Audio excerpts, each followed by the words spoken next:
Welcome to ఈ రోజు vlog. ఈ రోజు నుంచి మాకు మిడ్ ఎగ్జామినేషన్స్ ఉంది. బట్ నేను చూడండి పొద్దునే లేసి చదువుకోకుండా వీడియో ఎడిట్ చేస్తున్నాను క్లయింట్ కి. ఎట్లా దాన్ని కంప్లీట్ చేసుకుని కాలేజ్ కి స్టార్ట్ అయిపోదామని రెడీ అయిపోతున్నాను. ఆల్రెడీ చాలా లేట్ అయిపోయింది కాలేజ్ కి, సో ఫాస్ట్ గా బయలుదేరాలి. సరే బ్రో, ఎగ్జామ్ అని చెప్పినావు కదా, ప్రిపేర్ అవ్వకుండానే ఎలా పోతావంటే, ఫెయిల్ అయిపోతాడని తెలిసినా సరే నవ్వుతూ వచ్చి ఎగ్జామ్ రాస్తాడు చూడు, ఆడు ధైర్యవంతుడు అంటే. All the best brother.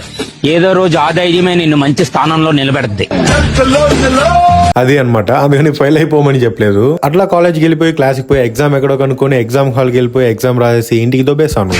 చెప్పేదానికి మర్చిపోయిన వస్తూనే ఒక పెద్ద స్ట్రోక్ అయితే ఇచ్చింది నా బండి నాకు. ఏంటంటే నా బండిలో పెట్రోల్ అయిపోయినట్లుంది, ఆగిపోతా ఉంది. ఒకవేళ బండి ఆగిపోతే ఎవరికి కాల్ చేసేదానికి కూడా కుదరదు. ఎందుకు బ్రో ఫోన్ తీసి కాల్ చేసేదానికి నొప్ప అంటే, ఎదుటి బాధ పెట్టడానికి ఇష్టం లేదు. అంటే జిందగీ మంచిది కాదు తమ్మి. అది అన్నమాట.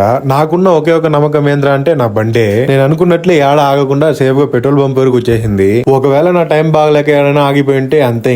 ఇక పెట్రోల్ కొట్టించేసుకుని ఇంటికి అయితే వెళ్ళిపోయాను. ఫాలో అండ్ సబ్స్క్రైబ్ చేసుకోండి. రేపు వ్లాగ్ లో చూద్దాం. బాయ్.